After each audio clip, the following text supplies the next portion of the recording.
Live for God's truth. Find your place in His divine machine. Picture humanity as a vast, living ecosystem, woven by God's eternal hand. Every part, sun, moon, heart, brain, street sweeper, doctor, has a sacred purpose, a role that keeps the whole humming with life. The stars light the heavens, the tides sway with the moon, and every soul fits into God's divine machine. But when we chase the lie of independence, when we trade our God given place for money, power, or fleeting pleasures, we break the machine. We drift toward decay, toward non existence, for apart from God, there is no life. True individualism, embracing your unique role in God's plan, sparks justice, love, and harmony. Yet the false freedom of materialism, relativism rips us from God, leaving us empty, broken, lost. This is a call to awaken, to find your place in God's ecosystem, to live with the fire of a soul set free by His truth. Individualism is God's gift, not a burden. Every creature, every soul, has a purpose stitched into the fabric of creation. The sun is not greater than the moon. If the moon strayed from its orbit, the oceans would falter, life would crumble. The heart is not above the brain. Without either, we're not human. In God's design, no role is more important. Every purpose matters. Plato, that ancient seeker of truth, said justice is every person finding their place. Street sweepers keeping cities clean, so doctors can heal. Farmers feeding nations, so philosophers can dream. Shepherds guiding souls, so all can thrive. From a humble village to the vast cosmos, this truth binds us. We are individuals, unique in our gifts, yet made to work together in God's machine. To exist is to be part of Him, for God is being itself. The Quran declares, to Allah belongs the dominion of the heavens and the earth. He gives life and causes death. The Old Testament affirms, in His hand is the life of every creature. Without God, we are nothing, dust chasing dust, fading into the void. But a lie tempts us, independence. It whispers we can live apart from God, apart from others, chasing our own desires. This is blasphemy, a rebellion against the one who made us. Independence is no freedom. It's a snare baited with materialism and carnal appetites. People today are blinded by wealth, dazzled by power, starved for pleasures that vanish like mist.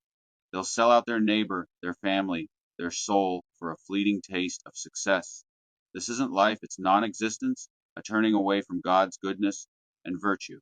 Evil isn't a substance, it's the absence of God, like darkness is the absence of light. The Old Testament warns, the way of the wicked is like deep darkness. They do not know what makes them stumble. The New Testament echoes, whoever loves wealth is never satisfied. The more we chase money over meaning, power over love, the further we drift from existence, sinking into a soulless void where nothing endures. This decay begins with lazy judgments. I learned this years ago at Con Edison, working with high tension electricity. You never assume, not with live wires that can kill in a heartbeat. You study the job, know the equipment, plan for dangers, respect its power. One wrong move, and the whole system crashes. People today don't do that. They're lazy, choosing ignorance, assuming they know a heart by a glance, wealth, clothes, status. They see a man in a suit, dripping with money, and call him good, blind to his empty soul. They see a humble worker, struggling but kind, and dismiss him as lesser. This is why marriages crumble, friendships shatter, communities fracture. Evil people thrive. They master the material game, charming, successful, but soulless, caring only for themselves. The good, the virtuous, often look ordinary, yet they carry God's spark, treating others with love and integrity. Our laziness, our lost skill of seeing hearts, lets evil masquerade as good, tearing God's ecosystem apart. The New Testament calls us to clarity. Do not judge by appearances, but judge with right judgment. The Quran urges, O you who believe, avoid much suspicion, for some suspicion is sin. Relativism fuels this chaos, peddling a false freedom that chains us to our appetites. People think freedom means doing whatever they want, chasing money, fame, pleasure without restraint, but that's slavery to the flesh, a prison of endless craving. True freedom is living in God's universal laws where virtue, love, and justice set your soul ablaze. Picture a moon straying from its orbit. It doesn't free the tides. It drowns the world. Or imagine a chemical twisted against nature's design. It doesn't create life. It poisons it. Sin is that, stepping outside God's order, rejecting your purpose. It's unnatural, pulling you toward decay, toward nothingness. The Quran declares, whoever turns away from my remembrance, indeed, he will have a depressed life. The Old Testament laments, they exchanged the truth about God for a lie and worship created things. History screams this lesson. Empires built on gold, not God, crumble into dust. Today, plutocrats and oligarchs, soulless peddlers of materialism, own everything yet are owned by their possessions. They've drained our spiritual fire, leaving us to worship shadows that fade. Socrates, that relentless questioner, would challenge us. Why call wealth success? Why chase what destroys? He saw the soul's longing for truth, not gold. Plato, his student, taught that the material world is a shadow. The real is the divine light of God's truth. Neoplatonists like Plotinus called our soul sparks of the One, yearning to return to God's unity. The Stoics like Marcus Aurelius urged us to live by reason and virtue, not appetite, finding peace in nature's laws, God's laws. Aristotle saw happiness not in wealth, but in living well, serving the common good through virtue. These voices join the Abrahamic faiths in one chorus. We are made for God's purpose, woven in his divine order. The Old Testament calls us to seek justice, love mercy, walk humbly with your God. The New Testament pleads, love one another as I have loved you. The Quran commands, hold fast to the rope of Allah altogether, and do not be divided. From ancient wisdom to sacred texts, the truth is one. We live only in God, never apart. This unity isn't sameness, it's a divine symphony. Every soul has a unique note like a star in God's sky.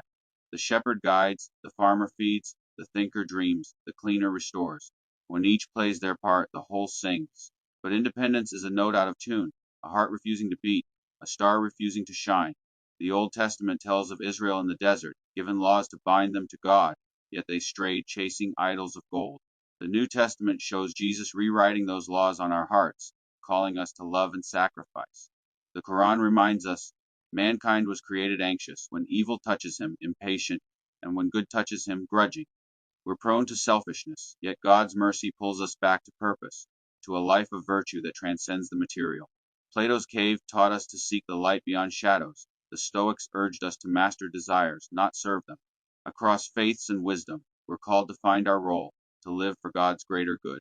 Don't fall for the lie that wealth or power frees you. The Stoics knew true freedom is mastering your soul, not chasing appetites. Aristotle taught that happiness lies in virtuous action, not gold. The Quran warns, the life of this world is but amusement and diversion, but the home of the hereafter is best. The New Testament asks, what does it profit a man to gain the whole world and lose his soul? The Old Testament promises, the Lord will guide you always. He will satisfy your needs. I've seen the world's rush for more money, more status, more stuff. It's a treadmill leaving you breathless, never closer to joy. Neoplatonists saw the soul's ascent to God as the only true gain.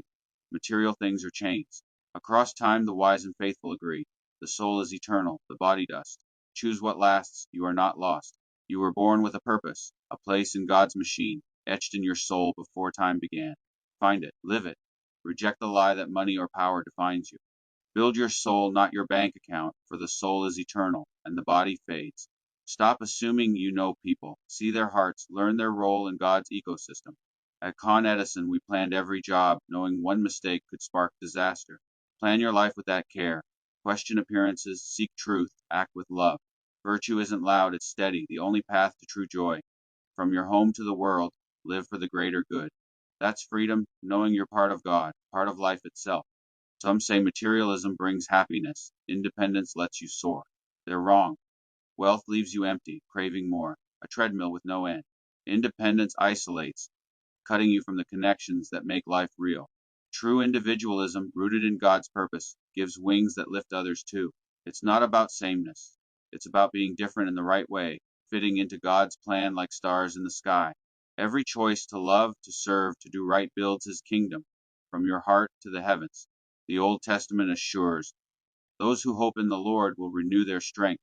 The New Testament declares, in him we live and move and have our being. The Quran affirms, whoever does righteousness, it is for his own soul. Socrates would ask, why chase shadows when you can live in light? Here's the spark. Choose life. Find your place in God's ecosystem. Be you a shepherd, farmer, thinker, or cleaner, and live it with fire. Reject the traps that own you. Build bridges, not walls of assumption. Let virtue be your flame, love your fuel, God's truth your guide. Without him we cease to exist, with him we shine forever. This world, this machine, can hum with harmony if we take our place. Don't drift to nothingness, live for God and make life real.